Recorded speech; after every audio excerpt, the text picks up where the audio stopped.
Well, welcome everyone. I am so glad that you are joining us for this conversation with Madison Dixon. Madison is a public health student, and she'll tell you more about the details of where she's going, but she's almost finished with her studies, but she's done so much in the time that she's been in school. And it's very encouraging just to be able to talk to her. I want to start off by just giving you a little background of why I do this. My name is Dr. Sharon Ware, and I am a nurse. I'm a public health nurse by training, and I am also a travel advisor. And the reason why I started doing travel advising, I retired and I wanted to obviously travel, but I also wanted to explore the African diaspora and meaning where people live of African descent that wasn't the obvious places, obviously Africa, United States, but there's so many communities around the world that Black people live and they've been thriving, and many have lived since the 1600s. So we are all over everywhere. And so my business is to just introduce people to the African diaspora through travel. But today I wanted to do this special interview because one of my friend's daughter, Miss Tanya Bell, have been to Ghana for a study abroad. And that's really important for us to look at that because many times students, African American students, do not go abroad. They just do their 4 years. And so this is really exciting for me. So in just a moment, I'll be introducing her.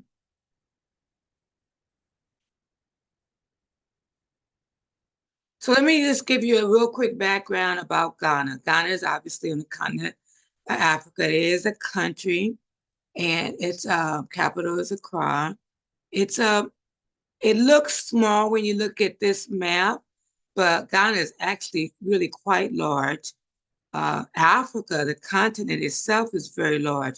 Many times people will see these maps, and it's a whole long history of why Africa looks the same size as the United States, but you can put many United States inside of the continent of Africa. And so they'll go and they'll say they want to go to several countries and they don't realize the distance of the continent of Africa. So Ghana's on the West Coast. And I actually went to Ghana. I took students from North Carolina Central University. So we did a study abroad and we worked mainly in this village of Dudawa. And this is some pictures from the village. Um, People did live in kind of a hut kind of environment. Women carried things on their head.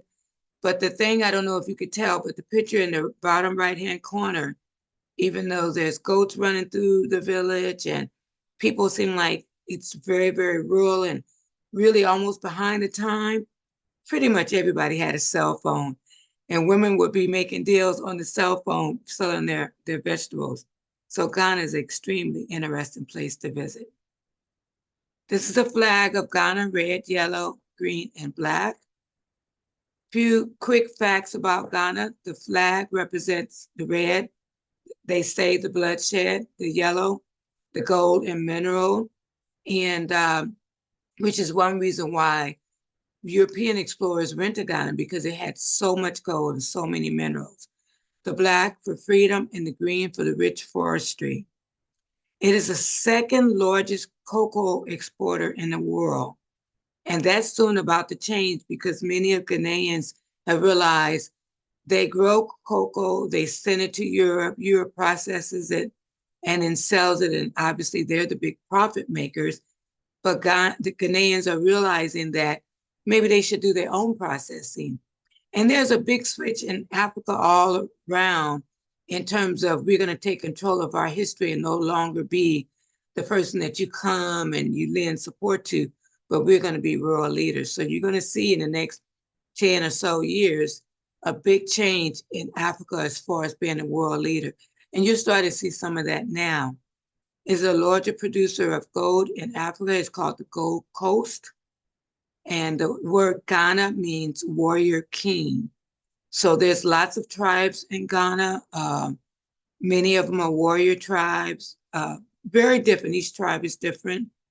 The capital of Ghana is Accra, and the biggest habit in Ghana that Westerners often do is eating with their left hand, which means it's seen as a toilet hand and bad luck, which I learned the hard way when I was there. So let me introduce you now to Madison, Madison Dixon. And I'm going to let her give you a lot of detail about herself. I'm going to just stop sharing my screen for a moment so that you can just get to know her. So, Miss Dixon, tell us about yourself. Hello, my name is Madison Dixon. I'm a graduating senior at the San Francisco State University. My major is public health. What interests me in public health was when I started college. It was during COVID-19, the start of it during 2020. And I really didn't know exactly where I wanted to go in the healthcare system, but I knew I wanted to help my community, help the people around me. So my mom stated that it's other things in the healthcare system than nurses and doctors, and she introduced me to public health, and she let me know about Dr. Ware and how she's a public health nurse and just a lot of things that's within public health system.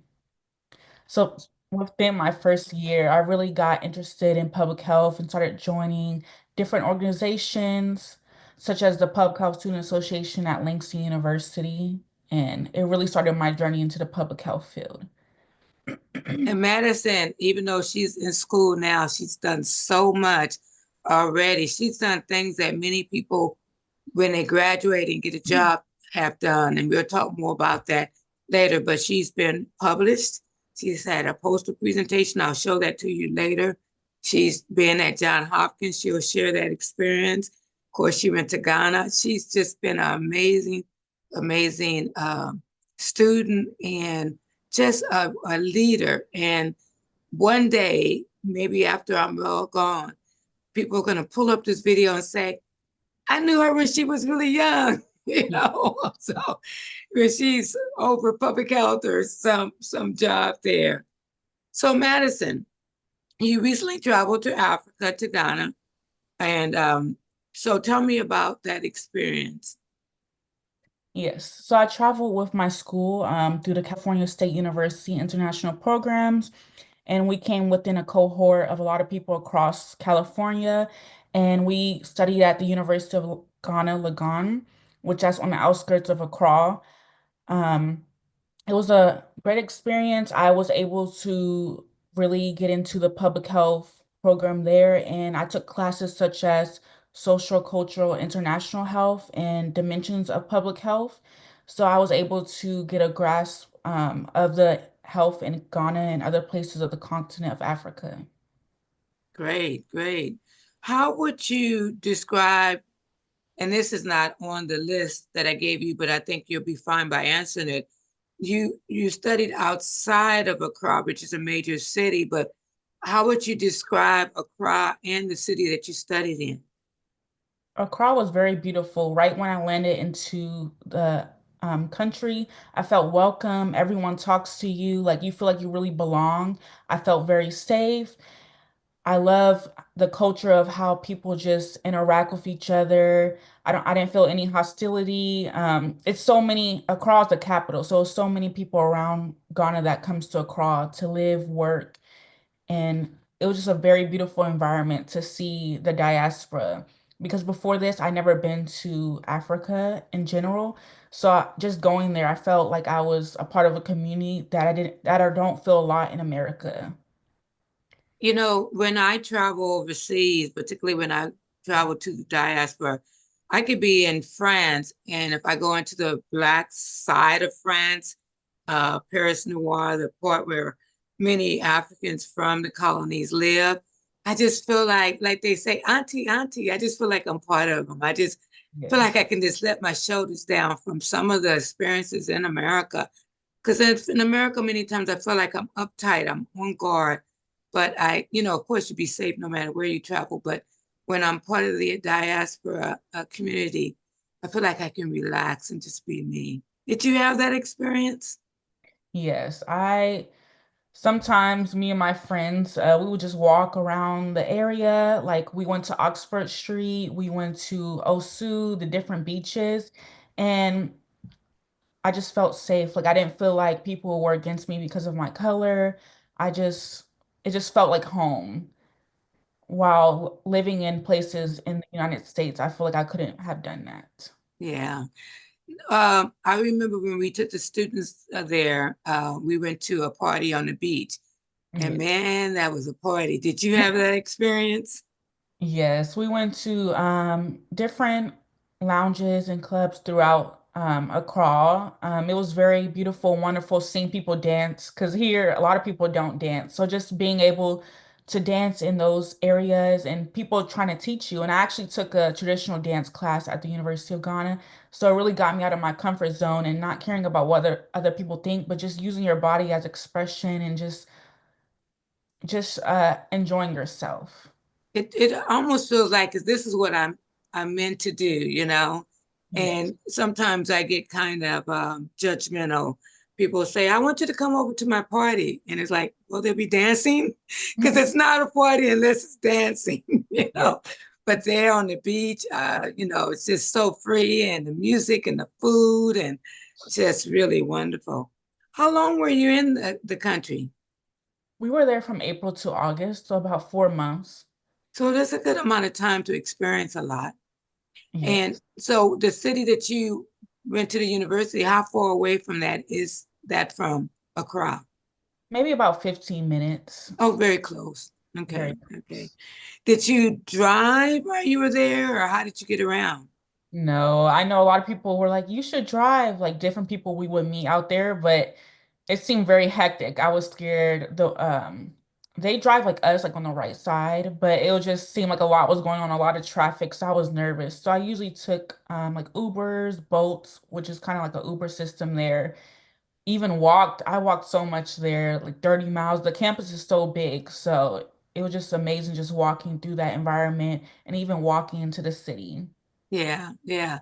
Um, I remember when we would be in Accra, there will be cars next to each other, and then people walking in between the cars selling things.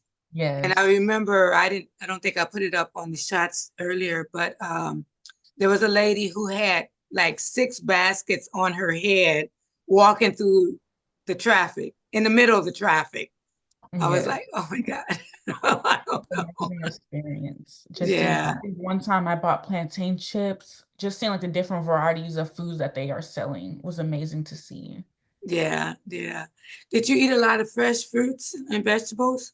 Yes, I love the mangoes, the bananas. Usually I don't like bananas, but the bananas there were very sweet, amazing. It felt like the fruit there just tastes so fresh, and the variety of fruits was amazing. And even the fruits are way different than what they sell here.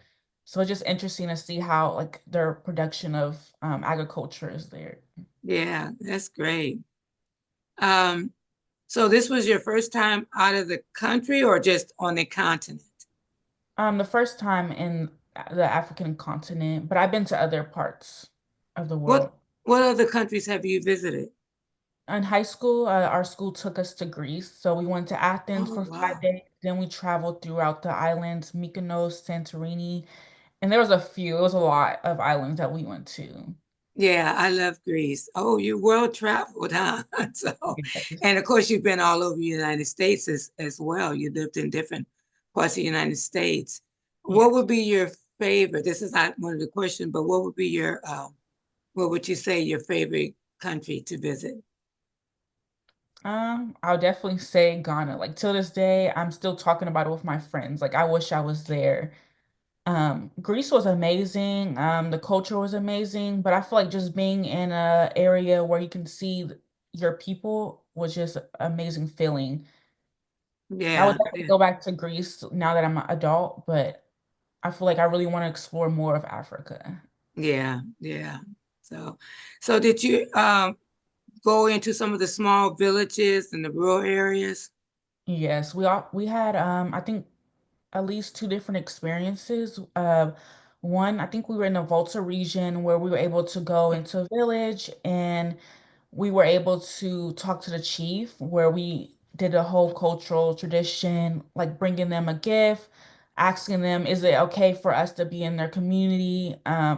It's just a lot of traditional things you have to do when going into communities like that. So that was just an amazing experience. And our organization we went with, our aunties, they told me to give the gift to the chief. So that was an amazing experience to just have that experience talking to him and just being in that environment. And then we also went to another area where we went to a school and we talked to the children. We were interacting with them, immersing ourselves into what they were doing during that school period. And we also played games with them. We went to, I think it's called secondary. I'm not for sure. And then we went to like the high school. I don't know if it's called that in Ghana, but we went to see the older kids as well. So both of those experiences were amazing. And then I also went with a friend to their village, their town, and I was able to really immerse myself for at least 5 days there. Mhm. This is not on the list of questions, but did you find, because you said about being auntie, do you find there's a lot of respect there for seniors or the older people, or do you Yes, feel like, a lot of respect. Like when you're introducing yourself, it's just I know here we're just people might not have much respect for elders, but there it's a lot of respect for them. You call them auntie, you greet them. It's just a way total different interaction here than there. yes, yeah. Um, so, any, are there other experiences that you had, like, were you able to go where they do the Kente Club? Did they have Yeah. that? Tell me about that Went to experience. the Asante region. We were able to, I believe it was the celebration of their king. So we went during that week and we actually went I don't remember they had different days and different events, but one event we was able to see like different tribes and villages coming to greet the king, and that was throughout Africa, not just Ghana. So we saw some Nigerian tribes greeting the king, and then we also were able to we wanted to meet one of the queen mothers, but I believe she was asleep. But we also was able to meet some of the queen mothers that were there, and we were able to interact with them. But we also went to the Kinti village and actually had an experience of, I don't remember the name of the tool, but sewing where I will put my feet down and it sews the, Yeah, the yeah, pedal, the yes, the pedal. So pedal. yeah, And then we're yeah. able to try the cocoa beans. It was Mhm. really amazing, the taste of it. What did it taste like? Because it's not processed, so it's probably bitter, you It was think? very bitter, but it was really good. Like it doesn't taste like the chocolate we have here, which was a big difference. Like it's not as sweet, but it was really good. Yeah, yeah, yeah. Um, when I went and I realized that the their woven techniques, their weaving, it's not something that they've done a couple of hundred years. They've done it for millenniums. I mean, way back. So a lot of the things that Europe started doing, maybe 18th century, 17th century, the continent was doing it already. They were weaving, they were basket weaving so tight that you can put water in a basket. And it was, so they had a lot of skills, which is probably why they were such a enticing population to capture and enslave because they had a lot of skill. People have this idea that Africans didn't have any skills, didn't have any culture when they came to the Americas, but they actually came with skills and with tools that a European wouldn't even know how to make those tools to clear land and to harvest rice and different things. Was there any other kinds of like things that amazed you that you didn't realize that was there that you saw? When we went to the Elmina Castle, I knew that was there and I always heard about it, but just being in that environment and I feel like I could feel the ancestors and just seeing the door of no return was a really sad moment because it's like these people, our ancestors, they didn't know where they were going. They were just forced to go through this process. And it was a really sad experience, but I was glad I was able to experience it.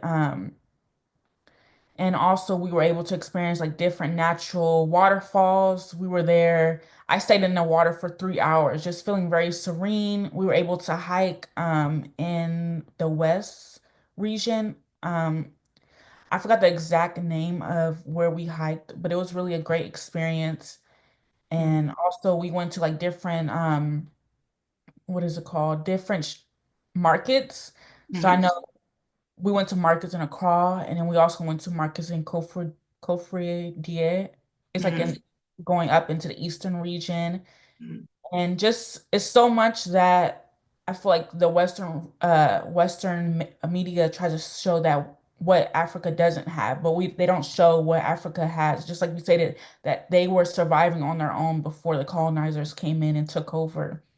But it was mhm, just amazing to see that it's so much in one country. Like they have so many different environments. I wanted to go to the north, but I wasn't able to. mhm, But just going to different regions is so much to see. mhm. Um, you know, when the colonizers came in, they carved up Africa based on their own interests, but Yes. they didn't take into account the tribes. What was your encounter with the different tribes? And, because now you have tribes, warring tribes that are living in the same country, and that could be a conflict, obviously. Yes, they talked to us about that, that a lot of tribes are in between different lines that they created. Um, there was, like I said in Accra, it was so many people from different tribes or areas. Hmm. It wasn't direct. I guess it was a interaction when we went to the Ashanti region, like being in their environment, and also went to a different area of the Ashanti region. But just seeing how some like a friend, like his mom is really still living by the land. Like she has a farm, and I went to their farm and was able to get yam. I don't know, is it called? Yeah, Yeah, yams. I yeah. was able to pick that out of the ground, so Mhm, that was amazing to see, and just um seeing like how different regions cook. Like I know in the northern regions they cook different food than the eastern and the west region and even the Gar region. So I know like fufu was really made for the Ashanti region. So being in that region and able to eat that food that it was really for that region. And mhm, also I know in the more northern region, I know at the different markets I was able to try puff puff was which was really more of the food that they made up there. mhm, And also, I know in the Western region when we went, they're more of fish and seafood. So trying the seafood there was amazing. So mhm, just so many different, and also the language. We had to learn the Asante tree language. It was a great experience. Now I feel like I should have practiced more to be able to continue to learn it, but I feel like I only know, we learned so much, but right now I only know a few words. mhm, So, but I know they have so many different languages, like I believe over 75, I believe. mhm, But I mhm, know the tree language, they're able to decipher, like all the words aren't the same, but they're able to communicate a little bit, even if they speak another language in their region. mhm, mhm. What was the religion like, or how did you find either Christianity or Muslim, or what was your experience with that? Religion is very important there. I know when you first get there, people first question is like, what religion are you? So it was very different because here a lot of people don't talk about religion, but it was a great experience. I was able to go to church because personally I'm a Christian. So being able to go to church there and experience it, some of the songs were in their local language, but it was just amazing to feel the presence of God there, even though I might not understand what's being said, but also the sermons were being taught in English. So just seeing how people really believe in God no matter the type of economy, because I know this is my personal experience. Sometimes people like only believe in God because of what's going on good. But even if it's good or bad in that environment, they believe in God Mhm. and they just take religion and their belief in whatever power they believe in very serious, which was amazing to see. I noticed that when I was there, that a lot of the buildings were had Christian names on it or related, and a lot of people's actual name, they had Christian names. There was a lot of people with Christian names. Yeah, Yes, that's what I noticed as well. yeah. One thing in my research when I was there, I had learned from my people that my grandparents were from the Sudan. And I Okay. could never figure out how from the Sudan they would get enslaved because it's so far away. But when I was at Amina Castle, I saw the trade route where they would capture people on this trade route, and many of them came from Ethiopia or Sudan or Egypt, and they went across the country and they would capture them. And of course, they did that for centuries, but they didn't realize that these Europeans were going to enslave them in the way that they did. So that was interesting. But my point is that several enslaved people came to America as Christian or Muslim already. They were not converted. The Muslims were often misunderstood because they were right out their Arabic, I think it's Arabic letters, and they thought they were doing scribble scrabble, and they didn't Mm, realize they were actually praying and writing part of the Quran. And the Christians would often, as their enslaver would beat them, would pray for the enslaver. So, like you said, they weren't just praying for something to be good, but praying for this evil person that's beating them. So I found that level of Christianity and the faith level was very, very different than what we have in America. So did yeah. you experience that as well? Yes, I did. It was just like just different conversations I've had. I know like in some of our classes we learned a lot about the Ghana society and culture and how I believe they said 70% or a lot more is Christian, and then they have like different Muslim groups, and then they have like spiritual religion. So it was just a lot of different religious groups, and that was very interesting of you saying that a lot that people really say that they converted them here, but just hearing that a lot of them brought their own religion to United States during that process. Yeah. So what would you say was one of the key things you learned from this experience? I believe one of the key things I learned was just really immersing myself into a culture, really learning about who I am because I know who I am, but just I feel like I don't know where my people came from. And we might have an idea if we do an ancestry test, but it's just, I feel like we can't just go in there. But just going into Ghana, they were like, people were like, where are you from? And I'm like, oh, like I'm from the United States. But they're like, but where's your ancestors from? And I'm like, a lot of us really don't know. But they were like, oh, you can be adopted to us. Like you're Ghanaian. And they have day names. So my name was Akua, which was Wednesday born. So just feeling accepted, I feel like that was a great key takeaway. Community was very important because I feel like we talked about it in a lot of our classes that here in the United States, there's a lot of nuclear families, like your mom, dad, children, Hmm. grandparents. But there, people, their cousins, aunts, everybody's family, even if you're not blood, your family. So just that it's more to life than just money. I feel like a lot of us believe just being happy comes with money, but even since a young child, I feel like just happiness comes from my family, comes from my community, comes from the people around me, comes from traveling because I traveled a lot throughout my life, and I feel like it's more to life, and I really want to experience that. And also another key takeaway is from this experience and from the classes I took, it really pushed me to really want to go into global health. And so I'm really thinking of getting a master's in global health. I'm still going through the process of trying to figure out where and how, but I feel like that really pushed me to know this is what I want to do. Like I knew in the back of my head, but going into another country and being immersed into those classes pushed me to want to do it. And it's so many takeaways. I feel like 4 months was amazing to be there because vacation might be 2 weeks or so, but I feel like 4 months really put me really finding myself, who I am, and just accepting myself for who I am, being in another country and just having to be by myself and just learning who I am. Do you find it challenging to get enough money to be able to go? There was problems because I didn't really have a lot of FAFSA.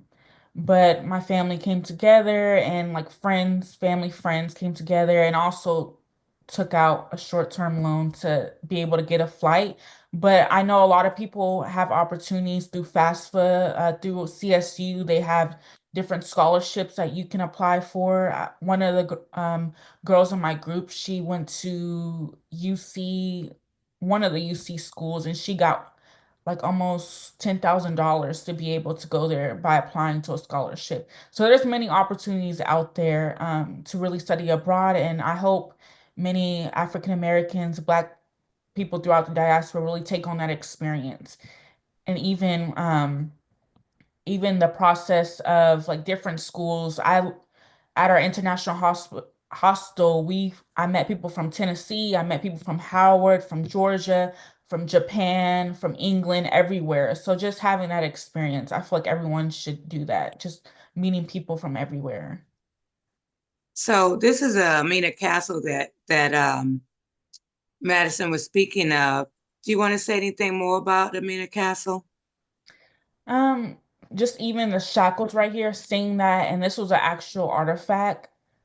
I feel like that really was very heartfelt. Like this is the process that our people went through, and just even learning that a lot of the colonizers, I believe they said Portugal was the first people that came into Ghana, Yes. but they were studying them for years on years and years. And I know they first started taking gold in a lot of their artifacts, and then they came back for the people. But just, and even the people that rebelled, they put them in jail. So it's like so many people were trying to change what was happening, but they were killing them or sending them away. And just, it was just so many emotions going throughout the Amina Castle. And even I know there was a church on top of the Amina Castle. So that was emotional to hear that people were praying to God, but they also was hearing screams downstairs to let them out. So just a surreal feeling being there. Mm, yeah, yeah.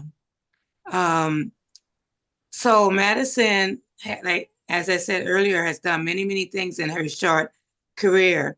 And many people, once they graduate, they will work for an agency and they'll do some research. But Madison did that way before. In fact, Madison also got a certification in epidemiology, was it?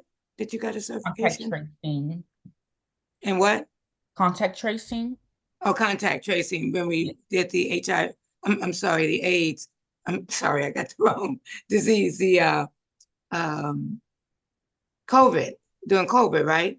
Yes. Yes, okay. So do you want to tell us a little bit about your, this is a published report, research report. And as you can see, she is one of the researchers on this report. So do you want to tell us a little bit about that?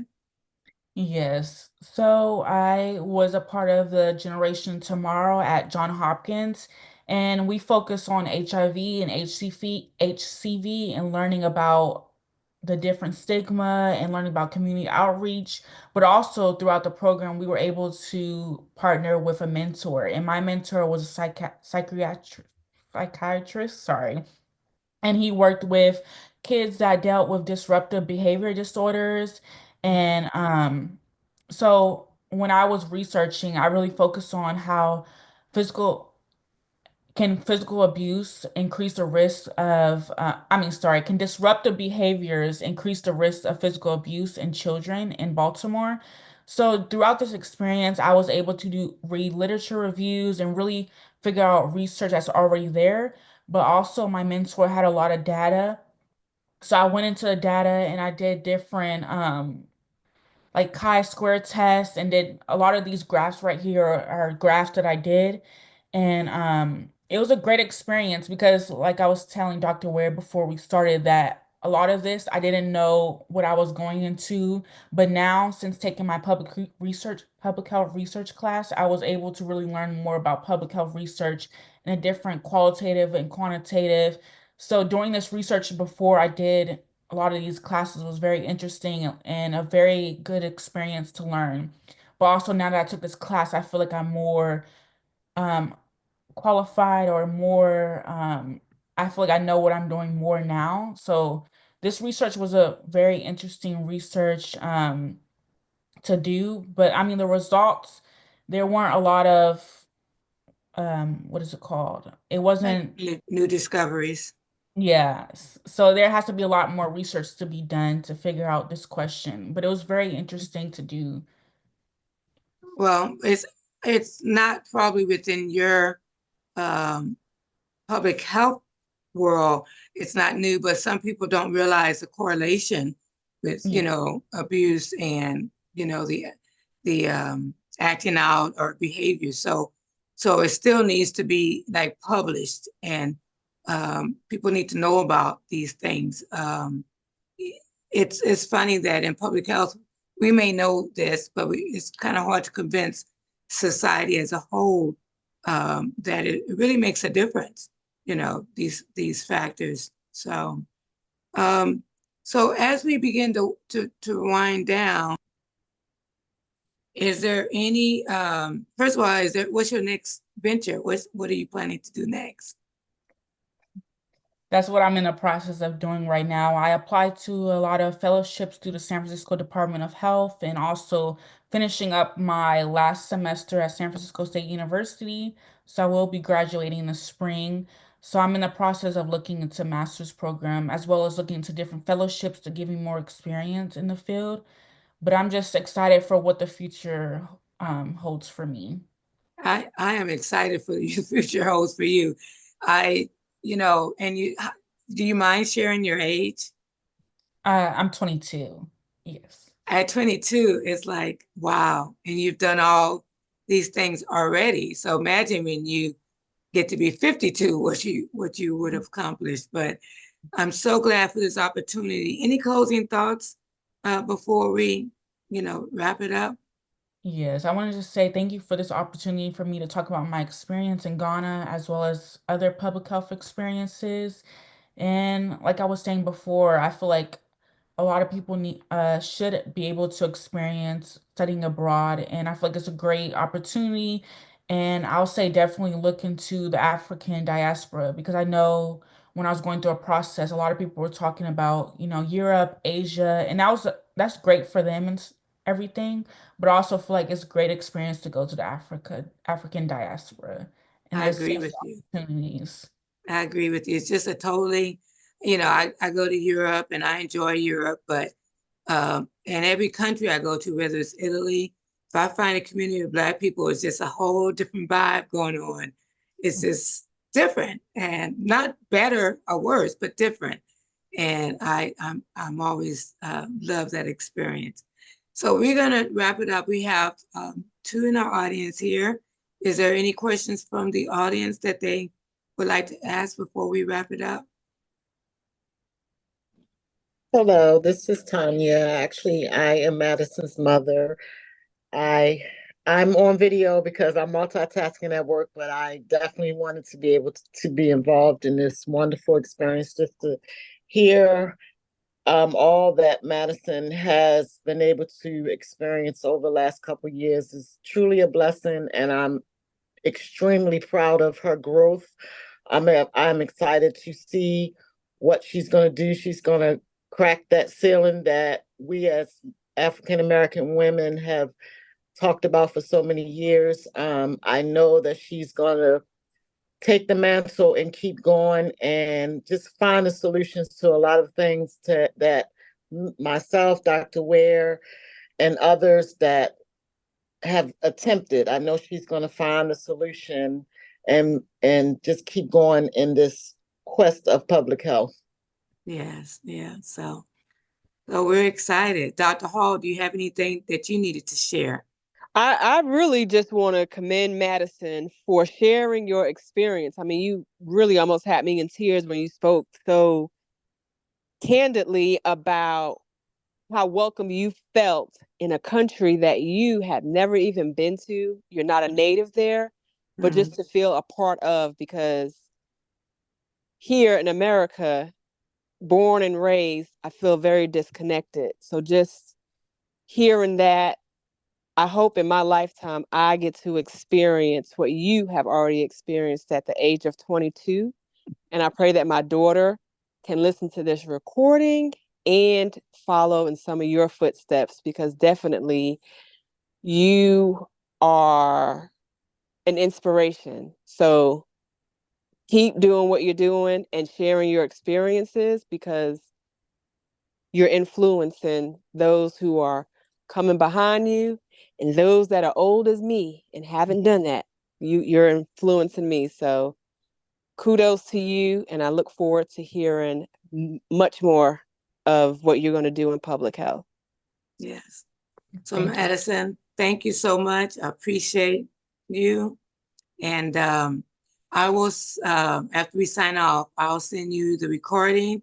You may share it with, yes, clap, clap, clap. You may Thank you share with all. whoever, because I want people to know that they can do what you have done. Maybe not as well as you have done it, but there's always hope. I want this video to be an opportunity for young folks to know that there's hope and alternatives and a whole future. So thank you.